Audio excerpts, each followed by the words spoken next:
Hello everyone, कैसे हैं आप सब। एक बार पुनः से कोचिंग क्लासेस पर स्वागत है। उम्मीद करता हूं आप सब अच्छे होंगे, मस्त होंगे, बेहतर होंगे। आप सभी की पढ़ाई बेहतर चल रही होगी। क्लास 11th फिजिक्स में बात करेंगे बच्चों आज पास्कल का नियम, जो कि काफी महत्वपूर्ण है। पास्कल ने क्या बताया था कि यदि गुरुत्व की उपेक्षा कर दें तो संतुलन की स्थिति में तरल के प्रत्येक बिंदु पर दाब समान रहता है। अब बच्चों हम यहाँ पर एक डायग्राम बनाएंगे, मतलब चित्र के माध्यम से आपको समझाने की कोशिश करेंगे। बच्चों एक पात्र लेते हैं और पात्र में कोई द्रव भर देते हैं। ठीक है, पात्र में द्रव, बिना द्रव भरे कैसे समझेंगे ना। तरल की बात की जा रही, तो तरल है, मान लीजिए पानी हमने भर दिया। ये हमने पानी ले लिया बच्चों। ठीक है, अब यदि संतुलन की स्थिति में, संतुलन की स्थिति में मतलब ये गतिमान नहीं है, तो सबसे पहली बात तो ये आपको पता होनी चाहिए कि यदि कोई आपका मान लीजिए द्रव है, वो संतुलन की स्थिति में है, तो बच्चों उस द्रव के द्वारा पृष्ठ पर जो बल लगाया जाएगा वो बराबर रहेगा। किसी भी पृष्ठ पर बल लगाएगा बच्चों, वो बराबर बल लगेगा। ठीक है, समझिएगा। यदि द्रव संतुलन की स्थिति में है तो द्रव द्वारा किसी भी पृष्ठ पर बराबर बल लगाया जाता है ना। जैसे ये पृष्ठ हो गया, मान लीजिए ये पृष्ठ है बच्चों, इस पृष्ठ पर बराबर बल लगाएगा ना। अब द्रव संतुलन है, इसलिए अब मान के चलता हूं, एक छोटा सा यहां पर एक बिंदु ले लेता हूं, एक बिंदु है और एक बिंदु यहां पर ले लेता हूं बच्चों। ठीक है, अब जैसे हमारे पास दो बिंदु हो गए बच्चों, एक बिंदु यहां पर हम O1 कर लेते हैं और यहां पर O2 कर लेते हैं। अब इस बिंदु के चारों ओर एक बेलन की कल्पना कर लेता हूं, एक बेलन की कल्पना कर लेता हूं, तो ये कि बेलन बन गया बच्चों। अब बेलन बन गया तो द्रव द्वारा, देखो ना, बेलन बन गया तो ये जो वृत्ताकार भाग है यहां पर भी बल लगाया जाएगा, यहां पर भी। अभी द्रव का भिन्न भिन्न स्थान लिया है, क्योंकि हमें पास्कल के नियम से ये बताना है कि भिन्न भिन्न, यदि द्रव संतुलन की स्थिति में है, गुरुत्व बल ना लग रहा हो, उपेक्षा कर दे, तो दाब भी समान होता है।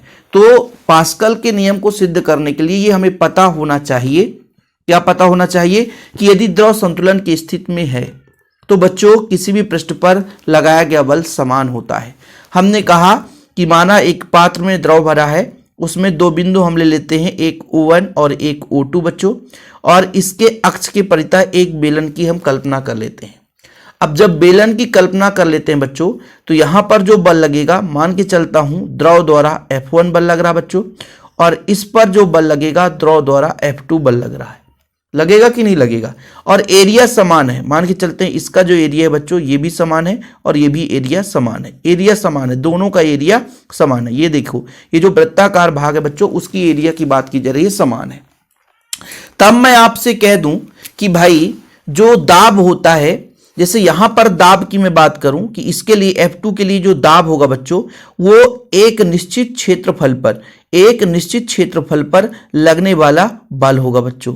ये P2 दाब हो गया। ठीक है, एक निश्चित क्षेत्रफल पर लगने वाला क्या होगा बच्चों, बल, वो दाब कहलाता है। और यहां पर मैं आपसे कह दूं कि यहां पर जो P1 होगा वो कितना होगा, एक निश्चित क्षेत्रफल पर लगने वाला बल होगा। देखो डायग्राम से ही सारा चीज काम खत्म। यानी यहां से मैं F1 का मान निकालूंगा तो F1 का मान हो जाएगा P1A, और बच्चों यहां से मैं F2 का मान निकालूंगा तो आ जाएगा P2A। यानी यहां पर बिंदु A पर जो वृत्ताकार पृष्ठ है, यहां पर जो बल लग रहा है, और यहां पर जो दूसरा वृत्ताकार पृष्ठ है, यहां पर जो बल लग रहा है, उसका मान निकल कर आ गया। अब द्रव संतुलन की स्थिति में है, तो जब द्रव संतुलन की स्थिति में होता बच्चों, तो F1 जो है F2 के बराबर होगा। यानी कहने का तात्पर्य हुआ कि P1A बराबर होगा P2A के, है ना। A से A कैंसिल, तो P बराबर P2। यानी द्रव संतुलन की स्थिति में है तो सभी बिंदु पर दाब भी क्या होता है, समान होता है। यही तो पास्कल का नियम है सर। इतना सरल है, बिल्कुल हाँ, बहुत ही सिंपल है भाई। फ्रांसीसी वैज्ञानिक ब्लेजी पास्कल ने तरल दाब का विस्तृत अध्ययन किया और सन 1653 में उन्होंने एक नियम प्रतिपादित किया जिसे पास्कल का नियम कहते हैं। उन्होंने बताया गुरुत्व की उपेक्षा कर दे तो संतुलन की स्थिति में तरल के प्रत्येक बिंदु पर दाब एक समान होता है।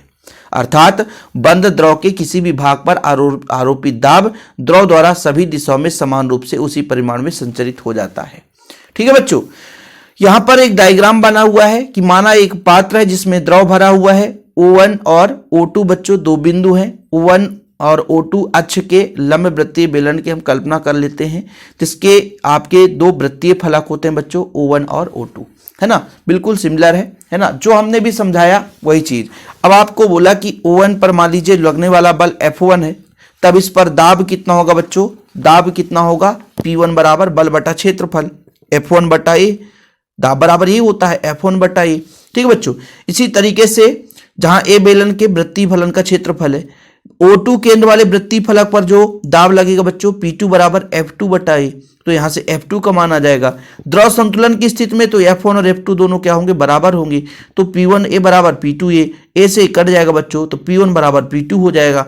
बिंदु O1 तथा बिंदु O2 पर दाब समान होंगे, किंतु O1 और O2 द्रव के अंदर कोई भी दो बिंदु है ना, अतः द्रव के अंदर प्रत्येक बिंदु पर दाब एक समान होता है, यही संतुलन की स्थिति में है। मतलब यदि द्रव संतुलन की स्थिति में है बच्चों, तो द्रव के प्रत्येक बिंदु पर दाब समान होता है। पास्कल का नियम भाई कितना बढ़िया डाई, मैं तो भी यही बताया, देखो कितना 2 मिनट में काम खत्म कर दिया था, 2 मिनट में, कि मैंने द्रव लिया, 2 बिंदु लिया, एक वृत्ताकार फलन लेते हुए इस पर 2 बिंदु को अक्ष मानकर एक बेलन की कल्पना कर ली, इसके 2 वृत्ताकार फलन है, इस फलन पर जो लगने वाला बल F1 है, इस पर F2 है।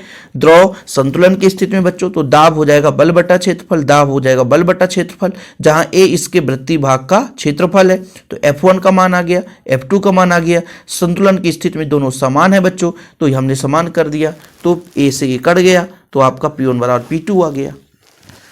ठीक है, ज़्यादा समय नहीं लगता है और ये सारा चीज़ नोट्स में अवेलेबल रहता है। जो बच्चा नोट्स लिया होगा उसको पता है, शिव कोचिंग क्लासेस का नोट्स मात्र 100 रुपये में दिया जाता है। 96 85 29 91 49 9685299149 मेरा पर्सनल नंबर है बच्चों, व्हाट्सअप नंबर है, कॉन्टैक्ट नंबर है 96 85 29 91 49 9685299149। जिन बच्चों को नोट्स लेना है तो कॉन्टैक्ट जरूर कर लें और नोट्स लें, प्रॉपर तैयारी करें। फिलहाल अभी के लिए इतना ही।